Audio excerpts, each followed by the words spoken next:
Sosial media atau media sosial ya. Sebetulnya kalau bicara sosial media atau media sosial ini, kita perlu juga belajar apa sih definisinya ya, supaya kita nggak asal ngomong sosmed apa itu ya. Jadi definisinya sosial media ini media ya. Jadi dia media yang berupa situs-situs yang melibatkan teknologi berbasis internet ya. Jadi media sosial ini mendorong dan memungkinkan penggunaannya untuk berbagi informasi dengan keluarga, dengan teman dan orang lain yang memiliki ketertarikan yang sama. Makanya kita juga waktu lihat medsos, kalau kita tidak punya ketertarikan yang sama ya, ada yang kita lewat-lewat kan, sampai kita cari, ih ini pas banget nih, suka saya sama konten masakan misalnya gitu, informasi masakan misalnya, cari, wah cocok ini ya, konten tentang jahit menjahit kan gitu ya. Nah itu definisinya media sosial ya. Dan tentu yang dibagi bisa informasi pribadi ya, biasanya meliputi foto dan video kan gitu ya, atau juga informasi umum. Ini bentuknya bisa berita atau hiburan ya. Jadi definisinya dulu kita tahu, kita mengerti dulu ya. Jadi sebetulnya memang media sosial itu memenuhi kebutuhan dasar kita manusia. Yang apa kebutuhan dasar kita nih secara psikologi ya, kita bicara secara psikologi, secara mental ya. Apa? Oh, kebutuhan untuk bergaul. Itu secara mental kan butuh itu ya. Kebutuhan untuk mengungkapkan diri secara mental memang butuh itu, cuman sering kebablasan ya. Nah, kemudian apa lagi? Kebutuhan untuk diterima, cuman ini tadi nih, kalau kebablasan, kalau berlebihan, kadang sering kita memberikan berita yang berbohong, berita yang lebay ya. Bukan mobil kita tuh mobil Ford bagus banget, kita foto depan situ iya, terus di-upload, makan dimanapun di-upload. Saya kadang suka heran kok gitu ya. Memang tidak semuanya begini, tidak semuanya, tergantung umurnya, tergantung lahirnya kapan. Sekarang saya mau tanya ya, pernah dengar istilah-istilah 5 generasi? Ada namanya generasi baby boomer. Ada di sini yang lahir tahun 46 sampai 64, coba angkat tangan. Alhamdulillah ibu, terima kasih ya, ibu di usia seperti itu mau terus ikut taklim. Wah luar biasa. Kalau di Jakarta bu sudah mulai punah yang baby boomer ini. Ya, sekarang yang lahirnya 65 sampai 79. Ini generasi X sama kayak saya 68 lahir. Alhamdulillah masih banyak ya. Alhamdulillah ya Allah. Udah jadi uti, udah jadi oma, udah jadi nin, belum. Oh, yang baby boomer yang sudah ya. Iya, alhamdulillah luar biasa. Sekarang yang lahirnya, nah ini tahun 80-an ini sampai 95, tambah banyak lagi ya Allah. Inilah yang disebut generasi Y atau milenial. Masya Allah. Generasi milenial sekarang sudah mulai ada banyak menjadi keluarga ya, ada banyak juga menjadi ya sudah masuk jadi pimpinan-pimpinan, itu milenial ya.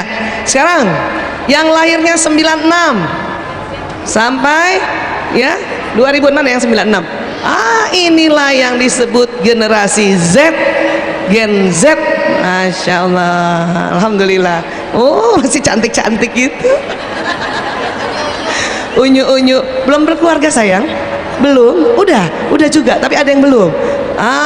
Iya. Terima kasih juga buat teman-teman, sahabat-sahabat Villa yang belum berkeluarga tapi senang ikut taklim, senang ikut seminar parenting. Masya Allah, untuk persiapan ya, Insya Allah ya. Iya, dan tentunya yang lahir berikutnya adalah generasi Alfa. Sampai kapan itu? 2025 nanti tahun depan. Yang lahir 2026 generasi apa Bu Aisyah? Para ahli demografi mempersiapkan namanya seperti abjad Latin, setelah alfa, beta, ya.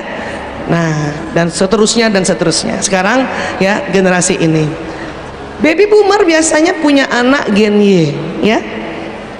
Gen X punya anak gen Z. Milenial punya anak generasi alfa, atau nanti kalau sudah menikah baru punya anak 2006 nanti punya anaknya generasi ya beta, ya. Dan yang mulai akrab dengan media sosial itu dimulai di generasi milenial. Saya termasuk X nih. Jadi kadang kalau ada tim saya yang masih muda-muda, setiap diajak makan, ya datang menunya difoto dulu. Saya tuh heran ya, kenapa difoto? Mau kasih tahu orang-orang saya habis makan ya seblak. Ih, kalau kita nih yang X sama baby boomer, generasi yang nggak usah dikasih tahu, ya. Kami gen baby boomer dengan gen X ini namanya generasi buku diary. Betul Bu? Nulis juga sih pengalaman, cuman nggak diumum-umumkan. Bahkan cuman saya dan Allah yang tahu. Karena buku diary-nya itu bahkan dikunci pakai gembok kecil. Ya nggak Bu? Masih ingat Bu? Cari buku diary-nya yang warna-warni, wangi, masya Allah. Gemboknya kecil. Kadang lupa taruh kuncinya, panik mana? Karena mau nulis lanjutan cerita kemarin. Kalau ibu kita saja buka buku itu, ya Allah sedihnya minta ampun, karena kita merasa itu privacy. Nah kalau sekarang cerita diri itu malah disengaja disuruh baca orang lain. Setelah ditulis, yang dicari setiap berapa menit adalah siapa yang sudah lihat, berapa view-nya, berapa yang ngasih ya jempolnya, like-nya. Tapi itulah perbedaan. Walaupun sebetulnya kebutuhan utamanya, kebutuhan dasarnya ya ini, kebutuhan untuk bergaul, kebutuhan mengungkapkan diri, dan kebutuhan untuk diterima. Sosial media banyak kegunaannya, banyak. Apalagi buat kita perempuan ini, ya, dengan adanya sosial media yang berbasis teknologi digital itu memudahkan. Walaupun di rumah bisa banyak mendapat informasi, bisa belajar, bisa ikut taklim, banyak, bahkan bisa berbisnis.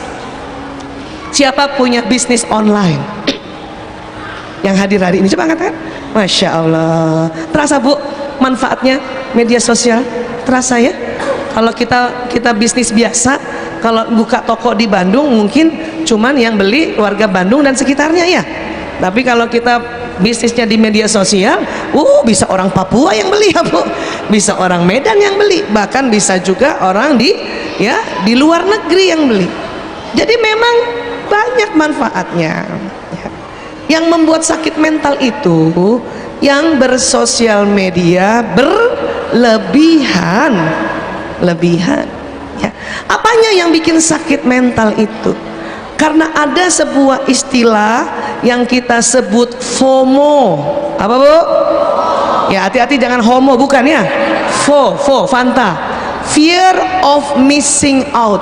FOMO. Apa itu FOMO? FOMO ini suatu kondisi di mana seseorang takut dikatakan tidak update.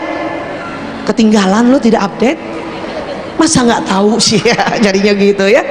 Jadi takut tidak dianggap tidak update, tidak gaul, takut ketinggalan berita yang sedang santer. Ini namanya fenomena gejala fear of missing out, FOMO. Apakah FOMO itu baru saja? Enggak. Dulu-dulu juga begitu. Saya ingat dulu waktu SMP SMA, ya. Di masa remaja itu kita selalu ingin dianggap menjadi orang pertama yang menyampaikan berita, dengar beritanya dari dunia dalam berita. Ya nggak masih ya, malam yang seneng radio, habis sholat subuh dengar dulu radio, ya. Tergantung, kalau kita di Jakarta El Sinta, ya. Kalau yang agak gaulan dikit Prambors. Kalau di Bandung apa, Bu? Radio apa? Oh ya kan, dengerin dulu untuk pas nanti sampai di sekolah sebelum bel kita cerita tuh, ya. Dulu saya ingat Prambors itu punya program catatan si boy, pernah dengar ya? Cerita lah saya tuh, tahu nggak tadi malam itu ya Mas Boy Emon, gitu-gitulah. Dan yang kita ceritakan teman yang juga dengar juga, dan saling bersaing menyampaikan berita itu memang ada, memang kondisi-kondisi seperti itu, terutama di usia-usia masih remaja, selalu pengen nomor satu yang cerita. Dan kalau ada temen yang nggak sempet denger, diem saja, langsung ketinggalan gitu. Itu tuh sudah ada, ya. Hanya sumber berita zaman dulu tidak sebanyak sumber berita sekarang. Jadi dengar dunia dalam berita atau dengar radio yang 2 stasiun saja udah cukup, ya. Sudah rasanya sudah banyak informasi yang mau diberitakan. Sekarang banyak sekali. Makanya jangan heran bangun nih sebelum subuh, anak sekarang ya ngapain, Bu? Ambil HP, buka dulu ada berita apa, ya. Nah ini FOMO inilah, kalau berlebihan ini yang menyumbulkan sakit mental. Apa yang ditakutkan dalam sakit mental pada penggunaan sosmed berlebihan? Pertama, adiksi, ketergantungan, kayak narkoba. Dan bisa sakau juga loh kalau nggak baca medsos tiap hari itu, sakau. Walaupun nggak perlu direhabilitasi ya, tapi belakangan anak-anak, karena saya sejak 98 itu memang sebagai dokter pecandu narkoba sampai sekarang. Tapi 10 tahun terakhir bukan hanya narkoba saja yang kami tangani, LGBT pun, ketergantungan pornografi, ketergantungan, ini dia, ya, sosial media. Sudah mulai nih sekarang yang membuat ya ketergantungan atau sakit mental gara-gara sosmed yang berlebihan, akhirnya direhab juga, walaupun tidak selama narkoba. Ya. Kenapa? Karena sudah mulai lagi naik tingkatnya, bukan ketergantungan tetapi OCD. Apa, Bu? Obsessive Compulsive Disorder. Kalau jadi bolak-balik, buka HP lagi, buka. Ya. Mau wudhu subuh, baru selesai wudhu, buka HP lagi. Ya, gelar sajadah, baru selesai gelar, buka HP lagi. Nah, itu namanya sudah OCD tuh, berkali-kali. Atau OCD yang dalam bentuk bukan yang kaitannya dengan gawe atau gadget, ya. Sering tuh ada orang ngecek pintu, kunci pintu berkali-kali. Kalau lebih 5 kali ngecek pintu dalam waktu yang mepet-mepet, itu hati-hati, sudah mulai masuk kategori OCD nih, ya, Obsessive Compulsive Disorder. Satu, kekhawatiran, ya, ketidakamanan, makanya ngecek lagi. Atau cuci tangan berulang-ulang. Memang kita tuh sempat OCD tuh waktu ya COVID, cuci tangan.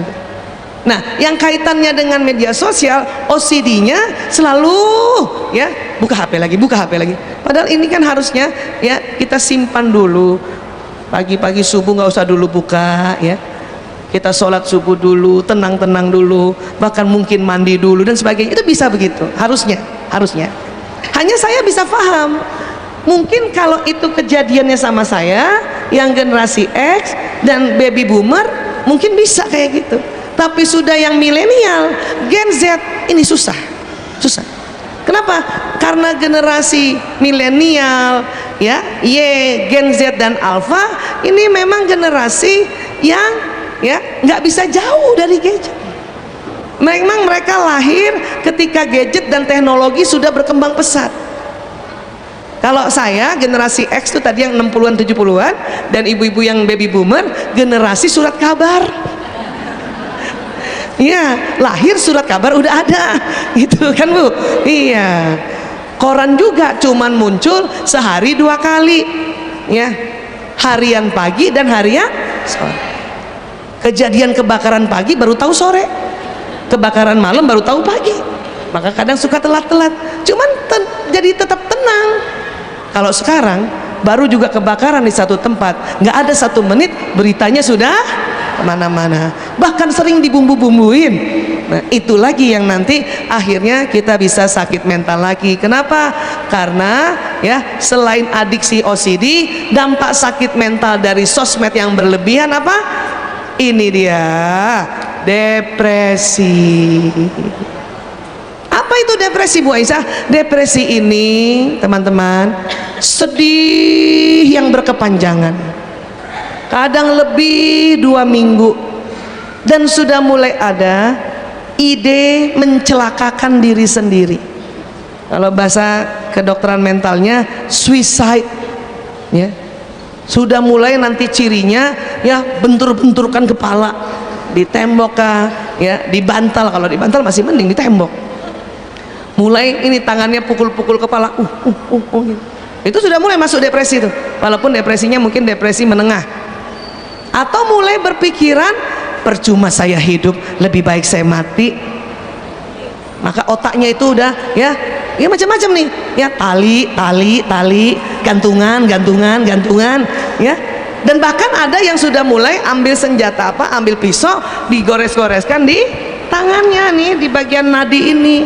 Itu namanya depresi berat. Bisa karena ini, bisa karena media sosial, atau istilahnya bisa karena gadget atau gawai. Nauzubillah min zalik. Maka sebetulnya yang diharapkan itu adalah kita bijak, ya. Bijak apa Bu Aisyah? Ya bijak menggunakan media sosial, ya. Apa bijaknya? Nomor satu nih, bijak berkomentar. Aduh ini nih, ya. Saya itu jarang baca komentarnya netizen. Kenapa? Yang tadinya cuma mau buka media sosial 10 menit itu bisa jadi 3 jam. Karena terus ya. Kadang mereka bertengkar di situ, kita langsung ngikutin. Aduh, ya. Maka kita bijak berkomentar. Kenapa? Karena hati-hati. Komentar ini bisa kita tarik dan terjadi pada diri kita. Kenapa Bu Aisyah? Nanti ya, agak di ending saya kasih lihat. Setiap yang diucapkan akan datang. Itu. Termasuk yang diucapkan dalam bentuk tulisan. Kita akan tarik itu. Maka hati-hati, bijaklah berkomentar. Ya. Buat teman-teman yang punya media sosial dapat komentar jelek dari netizen, ya, tetaplah tenang walaupun kesal. Ya. Bikin diri kita pas dengarkan rasanya kesal, marah, segera istighfar. Astagfirullahaladzim, astagfirullahaladzim. Makanya sekarang banyak orang-orang sambil buka HP istighfar terus dia. Astagfirullahaladzim, astagfirullahaladzim, astagfirullahaladzim, ya Allah, astagfirullahaladzim. Ya. Itu jauh lebih baik daripada waktu kita buka HP, lihat media sosial kita, baca komentar, kita marah. Ya, asem nih, asem. Gak tahu diri nih. Kurang ajar. Emang enak Bu, udah ngomong sendiri, marah-marah sendiri. Ini sudah mulai nih, sudah mulai bikin sakit mental, ya. Karena apa? Kalau kita mengikuti komen-komen negatif daripada orang-orang yang berkomentar, ya, ini kacau kita punya otak, punya emosi. Ya, nanti kita lihat apa bahayanya. Baik. Apalagi yang diminta? Bijak menulis dan men-share berita. Kalau baru tahu, belum tahu juga ini asli atau tidak, palsu atau tidak, itu jangan cepat-cepat di-share. Apalagi paling sering share-nya kemana Bu? WA grup. Sabar, tar dulu, ini bener gak nih gitu, ya. Dan bijaklah penggunaan waktunya nih untuk diri sendiri. Ini nih penting, latihan untuk bijak. 3 ini aja, maka insya Allah kita bermedia sosial tidak berlebihan. Insya Allah ya kita tetap sehat. Tahu arti sehat atau singkatan sehat Ibu? Sehat? Sehat itu singkatan dari senang hati, ya, sehat. Jadi kalau Ibu hari ini ada yang datang sedang influenza tapi hatinya senang, tetap sehat, ya. Apa kabar Bu, sehat? Iya. Lah ibu influenza? Iya Bu Aisyah, ini tuh biasa mah influenza, yang penting hati senang, berarti sehat. Karena sakit juga itu singkatan. Sakit apa singkatannya? Salah kita. Jadi kalau kita merasa iya saya sakit, salah ibu. Salah kita. Mungkin kurang tidur, mungkin kurang minum, mungkin kurang makan, ya mungkin kurang gerak, kan salah kita. Kalau kurang uang mah nomor 15. Kita uang pas-pasan asal senang hati, sehat juga tuh ibu, ya Masya Allah ya. Iya ini. Nah ya, bijak apa tadi? Ayo, bijak satu bijak, kedua menulis dan membagi berita, bijak untuk waktu penggunaan untuk diri sendiri, ya ini nih aman nih ya. Namun perlu juga kita fahami, memang saat ini dunia ya teknologinya sedang semakin canggih sehingga membuat perubahan besar di dunia ini. Tapi perubahan-perubahan di dunia bukan sekarang saja. Dulu, wah kita nostalgia boleh. Zaman era alfabet ditemukan A B C D E dan sebagainya, itu juga berantem antara generasi tua dan generasi muda. Ini kan luar biasa, udah lama banget. Para filsuf atau generasi tua berspekulasi bahwa komunikasi dengan cara baru ini akan berpengaruh negatif terhadap daya ingat manusia. Jadi dulu Bu, budaya komunikasi zaman dulu itu lisan. Orang kalau ketemu ngomong, anak-anak ketemu anak-anak ngomong, anak muda ketemu orang tua juga bicara, orang tua ketemu anak muda ngomong. Komunikasinya budaya lisan. Tapi waktu ditemukan ABCD ini, yang dirangkaikan akhirnya jadi kata dirangkaikan jadi kalimat, akhirnya berubah menjadi budaya tulisan, ya, tulisan. Dan tulisannya itu ya bukan di kertas di awal-awal, di batu. Jadi mulai tuh anak mudanya kalau ketemu orang dewasa begini dia. Sama nggak sama sekarang? Ya, ini baca cerita di batu. Nih contohnya kayak gini. Yang bisa lihat mangga silakan lihat, punten. Yang sebelah sini nggak kelihatannya punten ya. Pokoknya ngebayangin aja Bu, batu ada tulisan. Ya, itu. Bu, ini teknologi zaman era alfabet. Ya, nggak pakai koma, nggak pakai titik, nggak pakai spasi. Tapi anak zaman dulu gaya banget tuh dia baca batu. Saya kebayangkan si anak-anak nih lagi baca batu, ibunya ajak makan. Ayo makan nak, sebentar mah. Ya. Ngapain? Baca batu. Paham ya? Bahkan ya Plato pernah belajar sejarah, pernah dengar ada filsuf namanya Plato. Plato ini lahir di abad keempat sebelum Masehi. Plato marah sama yang menemukan huruf itu. Apa dia bilang? Ini kita tahu dari bukunya nih, ya. Karena penemuan Anda ini, katanya tulisan, akan menciptakan lupa di jiwa para pelajar, kata Plato. Ya, kata Plato begitu. Sebab mereka tidak akan menggunakan ingatan mereka, mereka akan mempercayai huruf-huruf yang ditulis di luar dan tidak mengingat sendiri, kata Plato. Dia marah sama yang menemukan abjad itu. Tapi berikutnya apa? Plato juga belajar abjad. Dia merangkai kata, merangkai kalimat. Akhirnya apa? Kerjanya nulis buku terus. Itu Plato. Ya, itu Plato. Untung Plato bisa menulis. Makanya dia tulis. Dan apa yang dipikirkannya waktu abad keempat sebelum Masehi itu, sampai sekarang kita bisa tahu karena apa yang dipikirkannya dia tulis. Kalau dia tidak tulis, hanya ada di otak saja, maka sewaktu dia meninggal, kemudian dikuburkan, otaknya hancur bersama tanah, ya. Apakah idenya bisa kita tahu sampai sekarang? Abad keempat sebelum Masehi loh. Ya. Makanya itulah keuntungannya teknologi menulis. Memang tidak disimpan semua di otak, dia tulis. agar pada saat kita meninggal, apa ide kita, apa kita punya saran, apa kita punya pengalaman tertulis di buku ini masih bisa ya dibaca oleh turun temurun. Bisa paham Ibu? Jadi tulisan gini aja dulu juga berantem.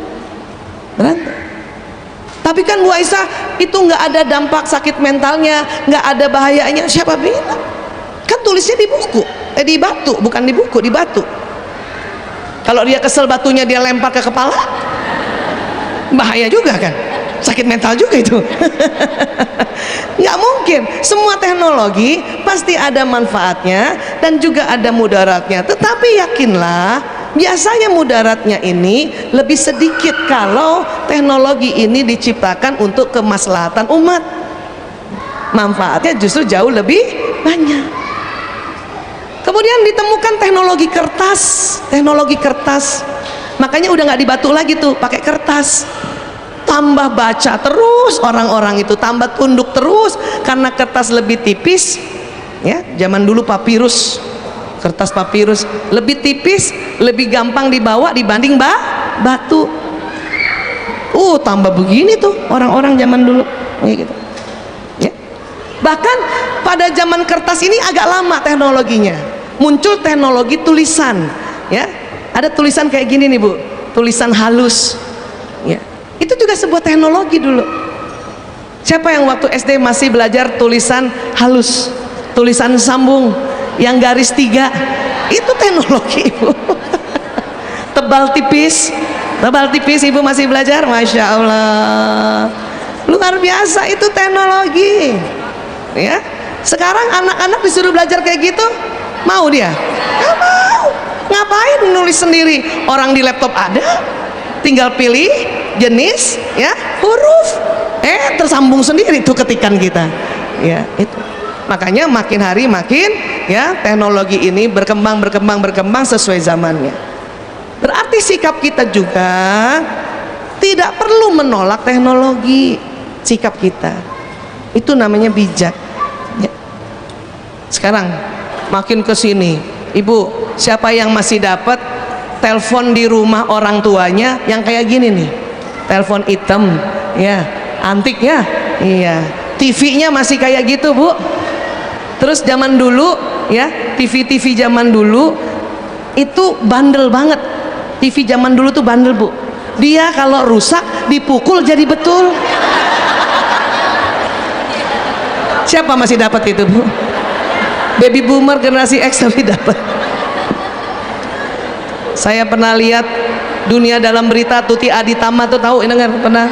Sambas, ingat ya, Anita Rahman goyang-goyang dia. Terus saya teriak, ibu saya di dapur, ibu TV-nya goyang-goyang. Dari dapur ibu saya bilang, pukul nak, pukul atasnya nak, pukul pakai bener. Walaupun tidak langsung diam, pelan-pelan dulu, dari gini. Ibu masih goyang, kata ibu saya dari dapur. Pinggirnya nak, sampingnya dipukul. Pak, iya.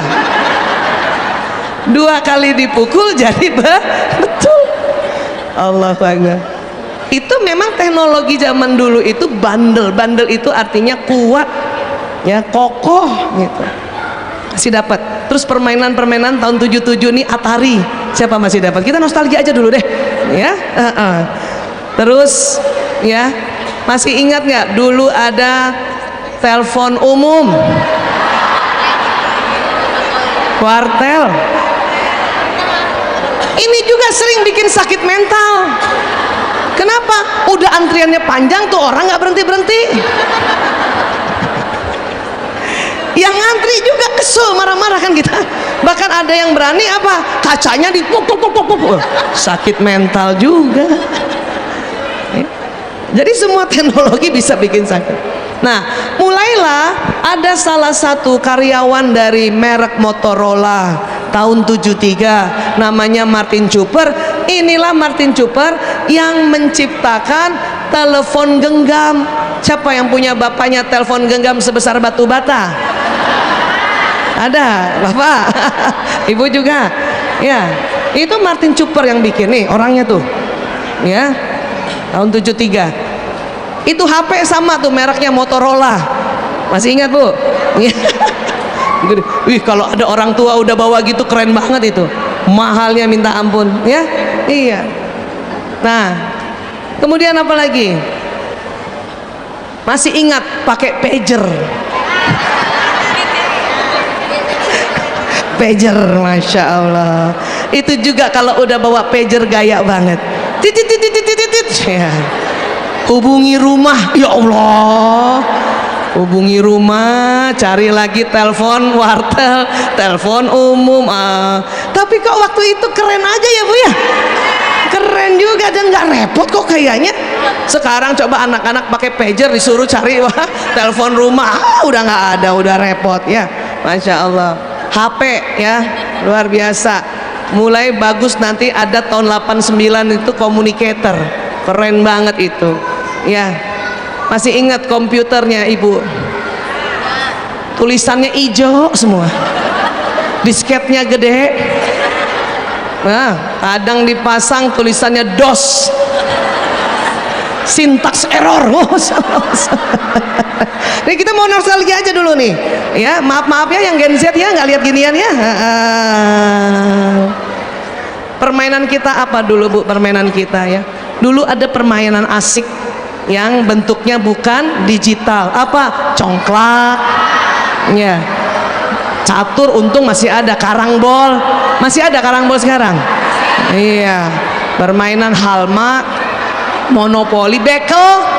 Tahu, masih ingat Ibu bekel? Ngambil 1, 2, 3, 4, kalau udah semua apa? Hah? Sin, pin, roh, masih ingat? Itu iseng banget ya, dibalik. Ini yang permainan non digital atau permainan yang tidak pakai teknologi digital ya. Tapi yang sudah mulai pakai teknologi tapi dulu bukan digital, namanya analog, masih ingat gak ya? Masih ingatkah kita punya mainan ini, Game Watch? Game Watch Bu, gaya tuh, masya Allah. Dindong, dapat tuh, siapa yang masih main gitu? Banyak juga keluarga yang tidak mampu beli Game Watch, makanya Game Watchnya itu disewain. Tuh anak kecil ngantri, temennya main Game Watch, temennya menang terus, dia lama banget, udah mulai tuh ya, sambil nunggu dia main-mainin batu ya, dilempar-lemparin batu, udah mulai sakit mental tuh. PlayStation, masya Allah. Siapa dulu di sekolahnya punya ada ikut ekskul ngetik? Keren banget ya Bu, 10 jari. Wow, bawa mesin tik bangga banget Bu, masya Allah. Keren, nggak lihat tangannya. Masya Allah. Saya SMP juga ekskulnya ngetik, bangga banget tuh ya. Lebih milih ngetik daripada masak. Tapi sekarang masih ada tuh mesin ketik itu. Hah? Ada di rumah. Simpen Bu, simpen. Kenang-kenangan, ceritain sama cucu. Nih lihat nih dulu nih, ya, Uti pakai gini, ngetik 10 jari, ya. Kadang nggak lihat tiba-tiba tangannya jatuh di sela-sela tadi. Sela-sela tuts.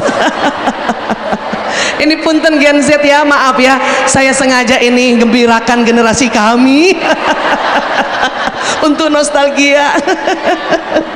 Allahu Akbar, masya Allah. Jadi teknologi memang berkembang, indah pada masanya, asal tidak berlebihan. Bermasalah juga kah dulu? Iya juga, karena berlebihan.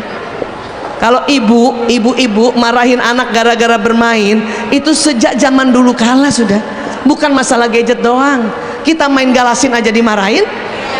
Ya, kita main ya, congklak aja dimarahin karena sampai maghrib. Ya.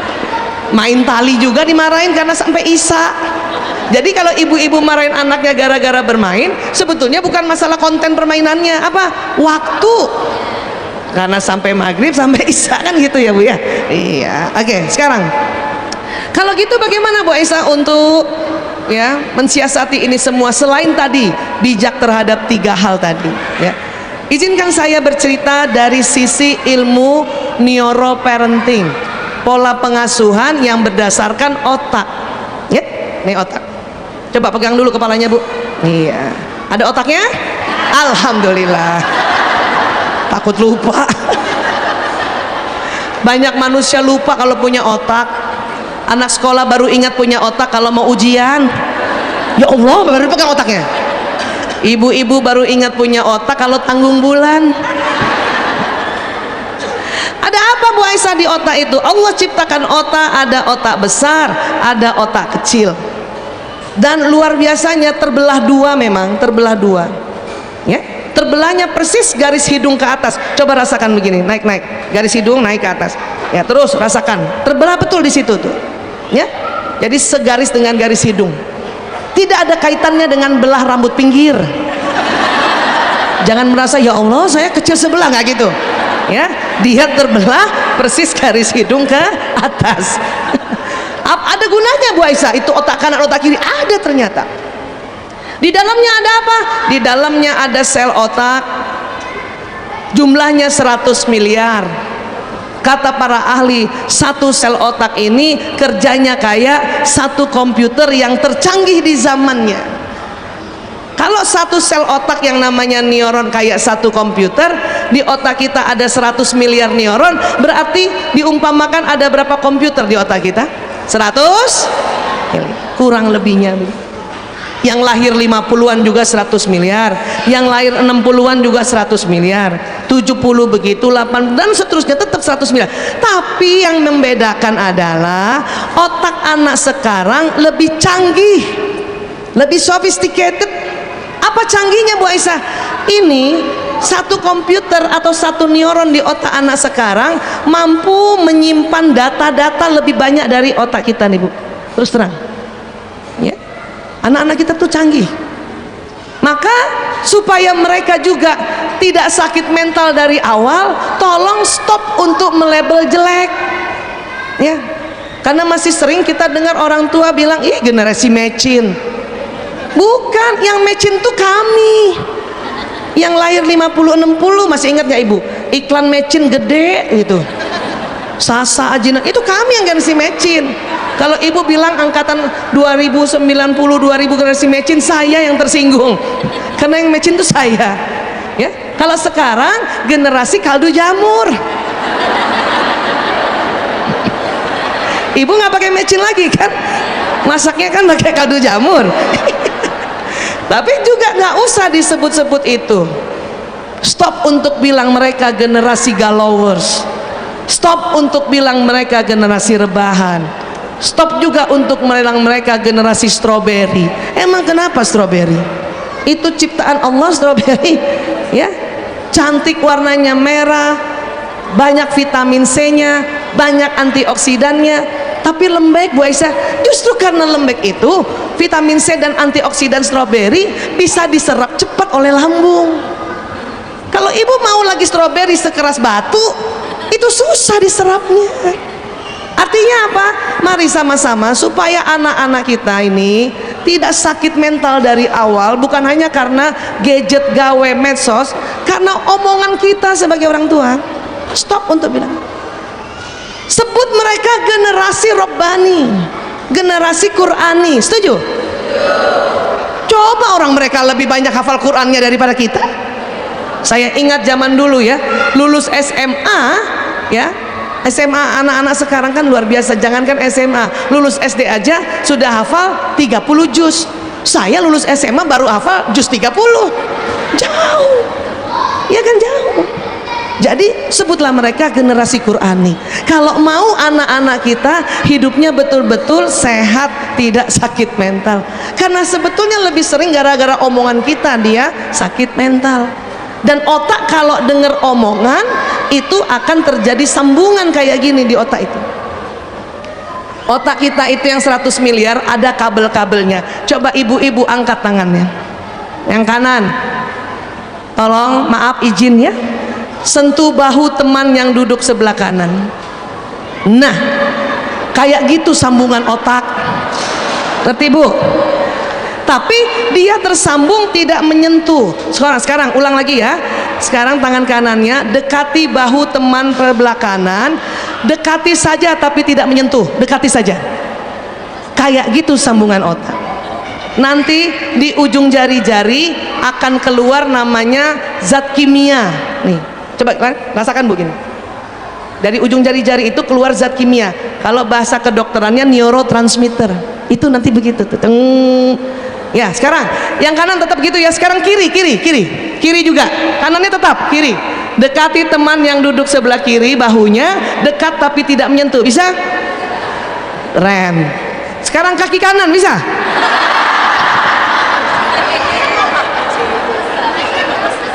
Bu, sambungan otak kita itu ya, satu neuron bisa 20.000, Masya Allah. Kita udah 2 aja udah jelek muka kita, apa kaki apalagi sudah. Ya, jadi sambungannya itu luar biasa. Kadang dari depan bisa tersambung di belakang, itu di otak kita ya. Dan keluarnya lem dari ya sambungan ini itu tergantung 3 faktor: nutrisi, situasi, emosi. Apa Bu? Maka kadang sekolahnya sama, kelasnya sama, gurunya sama, mata pelajarannya sama, tapi daya tangkap anak bisa beda-beda karena nutrisi, situasi, dan emosi. Inilah pentingnya nutrisi ini halalan thayyiban. Kenapa Bu Aisyah? Allahu Akbar. Otak tahu kalau nutrisi ini tidak halal, makanan ini tidak halal. Apakah dapatnya tidak halal? Apakah komposisinya tidak halal?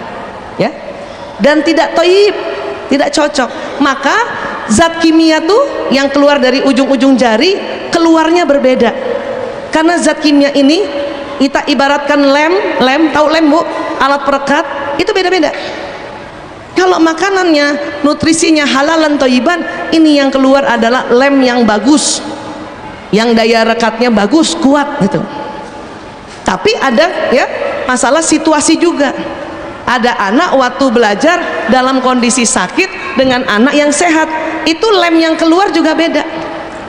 Akan lemah menangkapnya dalam kondisi sakit atau kondisi lapar, kondisi haus. Itu makanya namanya situasi. Yang ketiga, emosi. Anak yang sedang diajarkan dalam keadaan marah, dalam keadaan sedih, dalam keadaan cemas, dalam keadaan gembira, itu beda. Akan lebih cepat nangkapnya dalam keadaan yang gembira. Jadi paham ya Bu? Karena sering terjadi itu, pelajarannya sama, gurunya sama, kelas sama, sekolah sama, tapi kok nilai beda-beda. Ini tadi daya tangkap dipengaruhi oleh apa? Nutrisi, situasi, emosi. Maka dijagain. Ibu sudah kasih makan pagi bekal yang halalan thayyiban, jaga situasinya, cek dulu dia sehat apa sakit. Kalau sakit nggak usah dipaksa sekolah, mending diobatin dulu. Paham ya Bu? Emosinya juga ibu cek, gembira atau jengkel atau kesel ya. Bu, anak saya anak laki, kenapa ya mukanya rata terus? Siapa punya anak laki Bu? Rata nggak mukanya? Rata ya? Jadi saya nggak tahu dia seneng apa enggak. Iya memang. Laki-laki itu ada namanya hormon laki-laki ya, yang membuat otot wajah tuh rata memang. Nggak tahu kenapa tuh. Jangankan anak laki, bapaknya aja begitu. Paham Bu? Jadi jangan terpengaruh dengan ya ratanya muka anak laki. Karena ada namanya hormon testosteron, hormon laki-laki yang membuat wajah laki-laki itu tidak selentur wajah perempuan. Ya. Makanya laki-laki, baik anak laki, suami kah, atau ayah kita, atau siapapun laki-laki, 10 menit pertama kalau ketemu, apalagi ketemu ibunya, ketemu istrinya, mukanya rata. Apapun perasaannya, sebetulnya senang, mukanya rata tuh sama. Beda perempuan karena hormon perempuan namanya estrogen, itu kita nggak perlu 10 menit. Perempuan 10 detik saja mukanya 6 kali berubah. Bunda, ya Allah bunda gitu, gitu ya, perempuan banget kan? Itu perempuan, ya. Coba ketemu teman-teman kan gitu ya. Apa kabar teh, baik, tau nggak ya apaan? Yang bener masa bukan. Yang pendiam saja 10 detik 3 kali berubah. Kalau yang happy 6 kali berubah. Tapi inilah cantiknya perempuan. Nggak enak punya teman perempuan mukanya rata. Teh dari mana? Tahu nggak? Besok ada kajian.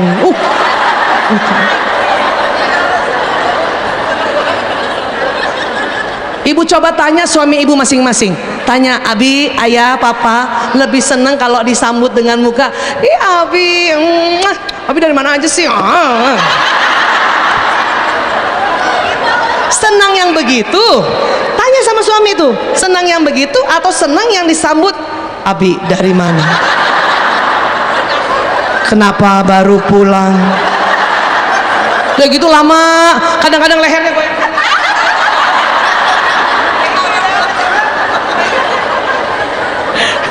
Tanya suami, pasti lebih senang dengan muka 10 detik 6 kali berubah, Bu. Masya Allah. Ya, nah itulah perbedaan. Maka kalau lihat anak laki berangkat sekolah mukanya rata, jangan cepet-cepet menganggap ya pasti kesel ya nggak mau sekolah ya, nggak mau sekolah kan, muka kita udah jaya. Paham ya Bu? Saya begini karena 4 anak laki saya, Bu. Makanya dulu saya lihat, kenapa rata terus? Lihat bapaknya, sama rata. Akhirnya belajar ilmu neuroscience, baru tahu tahun 2006 bahwa memang laki-laki wajahnya rata. Dan itulah gantengnya laki-laki. Itu yang disebut wibawa.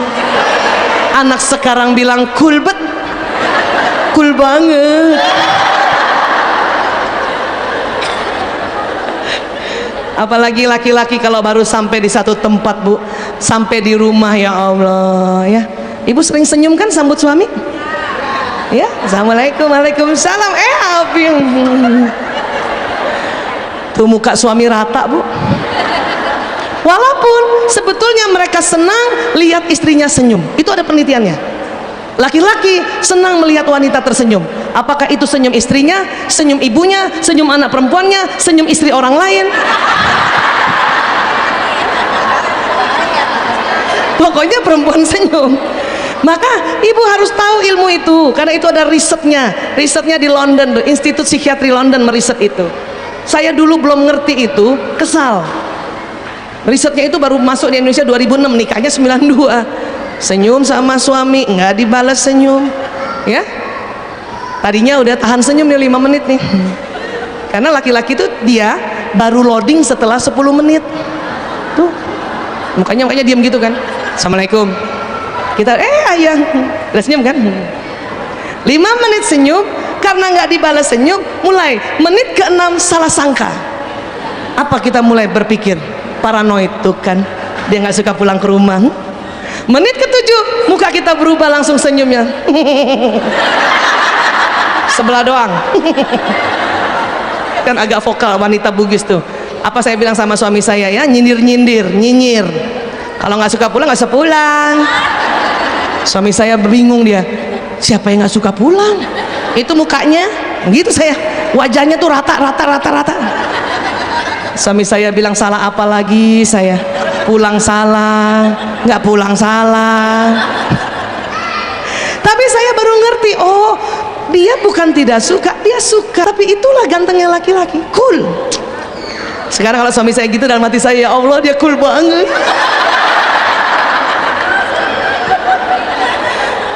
Kan jauh lebih cantik kan, Bu?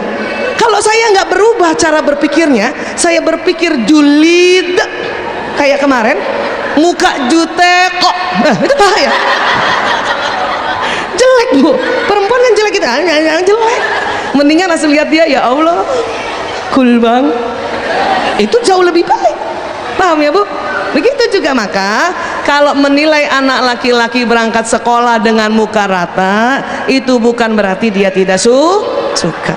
Yang penting ibu juga nggak usah ngegas, karena banyak diantara kita ngegas, Bu, ya. Kenapa? Gara-gara laki-laki itu sering banget, ya, anak laki itu kan kalau nggak merapikan tas sekolahnya tidak serapi anak perempuan kan, ketinggalan inilah, ketinggalan itulah, ketinggalan ini kan, ya. Bu, pensil mana? Astagfirullahaladzim, misal gitu kan. Makanya dari mana? Anak laki kalau dibilang makanya tuh jadi bete, Bu, ya. Dikhawatirkan pas dia berangkat sekolah dengan situasi dan emosi yang negatif, nanti susah dia menyerap pelajaran. Karena nih, Bu, ya, kalau lihat gambarnya, apa yang dilihat, apa yang didengar, apa yang diucapkan, apa yang dihidu, apa yang dilakukan, semua terekam di otak manusia. Allahu Akbar, ya. Dan sambungan ini memang harus diulang-ulang. Makanya proses belajar itu ada namanya proses repetisi, murojaah, supaya sambungan di otak semakin tersambung.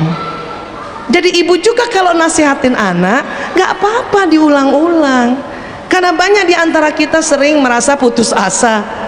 Kan bunda udah ngomong, makanya denger. Ibu ulang aja lagi lah, Bu, nasihat ibu, karena memang di otak perlu diulang-ulang, ya. Bahkan cari variasinya berulang-ulang. Sama seperti belajar matematika. Ibu, 2 tambah 2 berapa? Bu, 2 tambah 2 berapa? Itu di otak kita sambungan 2 tambah 2 tuh sudah tebal, maka langsung 4. Tapi supaya bervariasi sambungan otak ini, maka suatu ketika kita belajar matematika, 2 tambah 2 sama dengan 5 kurang 1, kan gitu. 2 tambah 2 sama dengan 4 kali 1, supaya sambungannya bervariasi. Maka ibu kalau nasihatin anak juga bervariasi, ya, Bu. Jangan kalimatnya sama itu terus, takutnya anak mulai hafal waktu dipanggil. Lanang, prio, kakung, jaler, saya panggil gitu kan, itu anak berempat langsung gini, pasti ibu ngomong gini. Datang nih, ya, Bu, lanang, prio, kakung, jaler, ibu dulu. Ush, mereka tos berempat tuh, bener kan? Saking nggak kreatif memberikan nasihat dan selalu membandingkan dengan kita dulu. Nggak apa-apa juga, asal tidak menghina mereka. Anak-anak sering kok tanya sama saya, ibu-ibu ceritain dong waktu ibu SMP. Jadi dulu nak waktu ibu SMP rockers. Anak saya seneng banget. Oh, yang bener, Bu. Rambut punk rock. Ada namanya punk rock dulu ya, sampai ke Bandung ya tuh punk rock. Masya Allah, namanya juga SMP ya. Iya. Dan ibu itu naik bus sekolahnya, udah segitu aja, nggak usah bilang tapi kamu udah diantar, dijemput, masih juga telat. Nggak suka anak dilanjut kayak gitu, ya. Jadi cerita saja tentang kita dan biarkan anak menikmati dan dia ambil hikmahnya, ya. Nggak usah banding-bandingin dia, mereka nggak suka dibanding-bandingkan. Paham ya, Bu? Nih, ya. Baik, sekarang rupanya juga supaya anak kita tidak sakit mental, dididiknya bukan sejak lahir, dalam rahim saja sudah harus dididik. Namun sebelum kita lihat prosesnya gini, di tubuh manusia dari otak ini sampai ke seluruh tubuh sampai ujung-ujung ada namanya sistem saraf. Sistem saraf ini kayak kabel listrik, Bu. Kenapa? Karena tadi di otak kita tadi yang keluar zat kimia tadi, ya, yang namanya neurotransmitter, dia keluarnya cepat, makanya ya bentuknya listrik. Jadi otak kita tuh ada listriknya, Bu. Ibu sering rasa otaknya panas, nah, atau agak-agak koslet gitu, sering. Nah, itu karena di otak kita tuh ada loncatan listrik, ya, tegangan tinggi tuh. Nih, bayangin, Bu, tuh listrik semua itu. Maka listrik ini untuk ke badan memberi pesan itu lewat sistem saraf yang kayak kabel listrik ini, ya, yang kayak kabel listrik ini. Apa yang diucapkan jalan di kabel listrik ini, tersimpan di otak. apa yang dilihat juga begitu ya. Nah, sewaktu seorang ibu hamil, ada yang hamil hari ini? Ada? Masya Allah, alhamdulillah ya. Asik nih pas hamil belajar ini, jadi bisa langsung segera ya menerapkan. Saya udah nggak hamil lagi Bu Aisyah. Gampang Bu, hamil lagi yang masih bisa. Apa yang dimakan, apa yang diminum oleh ibu masuk ke janin lewat namanya plasenta. Masih ingat pelajaran ini Bu?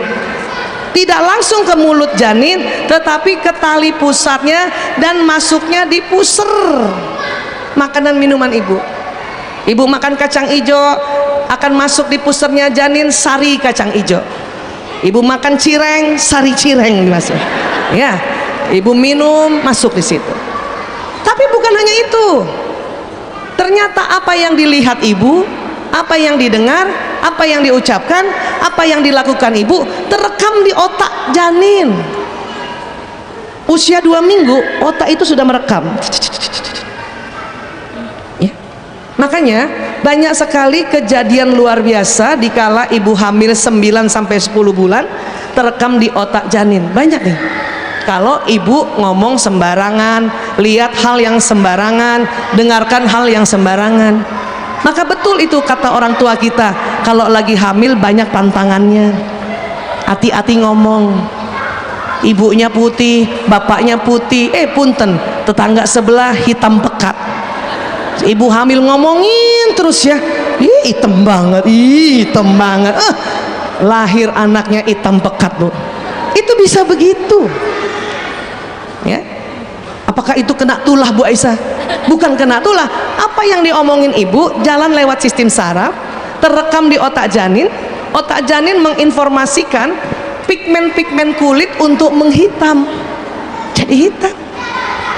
Makanya kalau ibu hamil hati-hati nonton. Cari tontonan yang ada tuntunan. Jangan ibu hamil nonton drama yang perselingkuhan terus. Maka yang terekam di otak janin, bapaknya seperti apa yang ditonton Bu.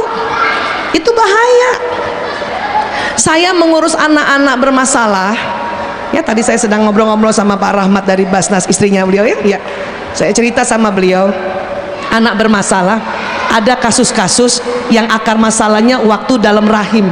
Sudah sedih duluan, sudah takut duluan, sudah khawatir duluan. Ya. Salah satunya tadi, terlalu banyak membaca berita serem, nonton hal-hal kesedihan, mendengarkan hal-hal kesedihan, mengucapkan. Ditambah lagi bisa jadi suaminya tidak peduli, marah-marah terus. Isinya bukan hanya sedih tuh, takut, khawatir. Termasuk juga beberapa kasus ibu hamil yang tinggal sama mertua, sementara mertuanya yang julid tadi. Ini hati-hati nih. Makanya harus ada tuh parenting menjadi mertua. Itu ya, kenapa dia mengganggu juga, bisa mengganggu kita, mengganggu ibu yang hamil dan terekam di janin. Jadi amannya bagaimana Bu Aisyah? Kalau mau anak kita tidak sakit mental, ya sejak dalam rahim, buat kita ibu ya dari keluarga Islam ini sebagai muslimah baca Quran. Karena apa yang diucapkan, dibaca, didengar pada saat lagi hamil terekam di otak janin. Bahkan bukan suara kita saja yang direkam di otak janin, suara bapaknya juga.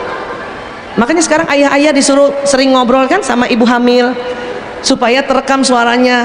Walaupun nanti memang suara ayah yang tangkap ya telinga ibu, nanti lewat sistem saraf ibu terekam di otaknya janin. Itu kalau ayah yang 10 bulan selalu dampingi ibu hamil, dia memperkenal suaranya yang lembut, dia baik sama janin ini, terekam Bu. Makanya sering kejadian bayi lahir, sewaktu sudah jadi bayi nih, kalau lahir namanya bayi, kalau dalam rahim janin, nangis kencang, tapi kemudian ayahnya datang, dia berhenti nangis karena punya rekaman suara ayah. Yang cilaka pas ayahnya datang tambah nangis. Tetangganya datang dia diam. Berarti tetangganya ibu RT yang lebih sering nemenin ibu kerekam juga.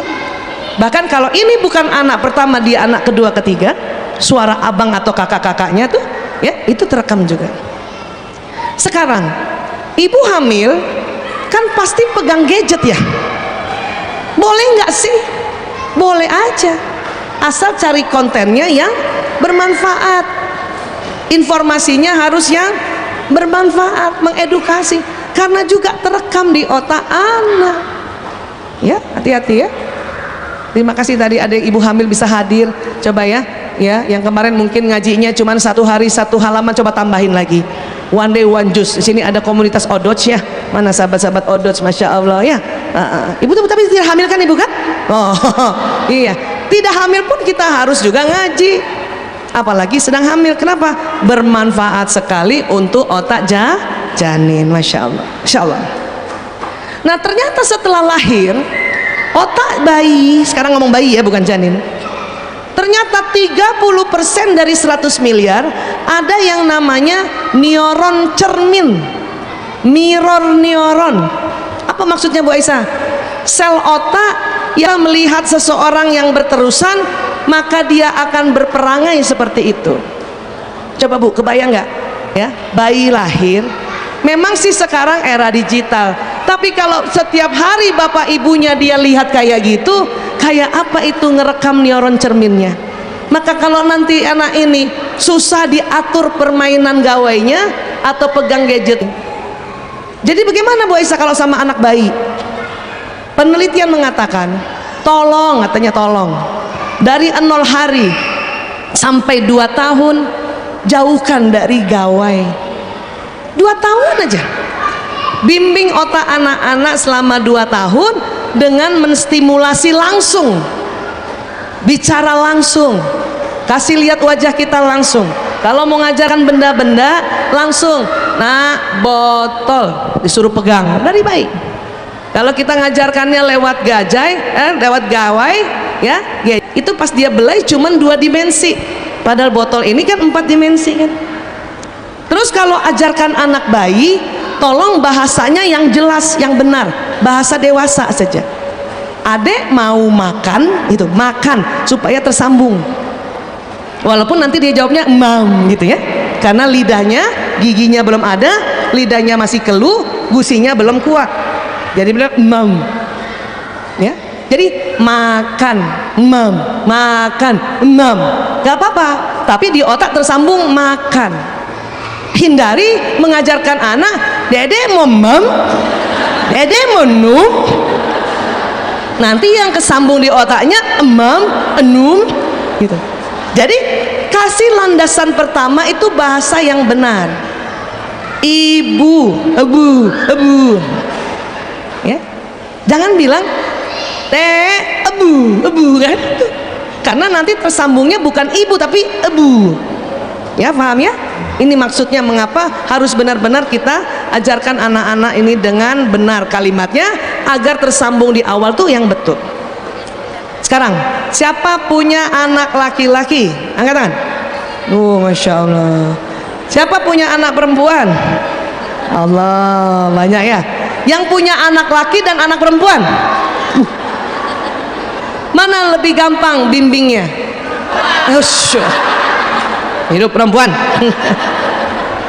Anak perempuan memang lebih mudah kita bimbing, karena ibu lebih mudah memahami anak perempuan karena otak mereka sama, mirip, kalaupun nggak sama, mirip.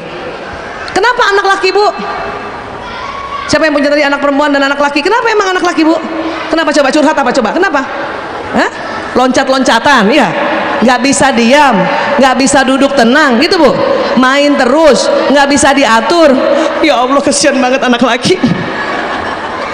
Ibu, kita tadi belajar otak kiri, otak kanan. Sekarang kita dalamkan lagi. Jadi otak kiri dan kanan ini ditemukan oleh dokter namanya Dr. Walcott Sperry. Ya, dia sampai tahun 80-an dikasih hadiah Nobel dunia. Dia meneliti tugas pokok dan fungsi otak kanan dan otak kiri. Dan ingat, otak ini ciptaan Allah. Ilmuwan tuh cuma neliti doang, tapi gara-gara dia meneliti, kita umat manusia tahu ya maksud penciptaan otak kanan apa, otak kiri apa. Ini dia. Otak kiri, otak yang mengatur atau otak yang memproses bahasa. matematika atau hitungan, keteraturan, disiplin. Disiplin itu diproses di kiri, ya itu. Apalagi analisa. Ibu-ibu kalau ngomong kok gini ya, kok gitu ya, kenapa begini ya, itu otak kirinya yang sedang bekerja. 5 kali 5 berapa bu? 5 kali 5 itu otak kiri yang lagi bekerja, ya. Otak kiri, otak syair. Kalau ada sebuah lagu, syairnya kiri, kanannya iramanya, ya. Kanan otak warna-warni. Saya berdiri di sini lihat kudung ibu-ibu warna-warni, itu yang memproses otak kanan saya. Otak kiri saya mengatakan itu kudung warna hijau, warnanya di kanan. Kanan juga memproses, ya, imajinasi, ide, hayalan. Pernah menghayal ibu? Ibu kalau lagi menghayal tuh otak kanan yang bekerja. Kalau nanti dihardik oleh suami, kenapa mama menghayal terus? Maaf ayah, sedang mengaktifkan otak kanan gitu. Karena hayalan di kanan, ide di kanan, imajinasi di kanan, bermain di kanan, teknologi di kanan, irama di kanan, bergerak di kanan, keluar rumah di kanan ibu, ya. Dan kanan otak hikmah tuh di kanan, ya. Nah sekarang apa yang membedakan Kang Bu Aisyah? Kan kita punya otak kiri dan kanan, iya. Kalau sudah dewasa otak kiri kanan kita seimbang. Tapi waktu kecil, ya, anak laki-laki dan anak perempuan berbeda. Anak perempuan, iya, anak perempuan ya bu, ingat tadi sambungan otak, ingat gambar itu. Dari lahir perkembangan otak kiri kanannya seimbang. Makanya anak perempuan 0 sampai 5 tahun karena kiri bahasa, kanan permainan, dia juga senang main tapi juga sudah bisa ngomong, bahkan sudah mengerti warna-warni. Kiri juga bisa memadu-madankan. Itu sampai besar anak perempuan ini Allah ciptakan otaknya seimbang, Bu, seimbang. Laki-laki bagaimana? Laki-laki ternyata takdirnya Allah ciptakan yang berkembang duluan otak kanan. Masih ingat otak kanan tadi apa? Bermain, imajinasi, menghayal, bergerak, ya kan?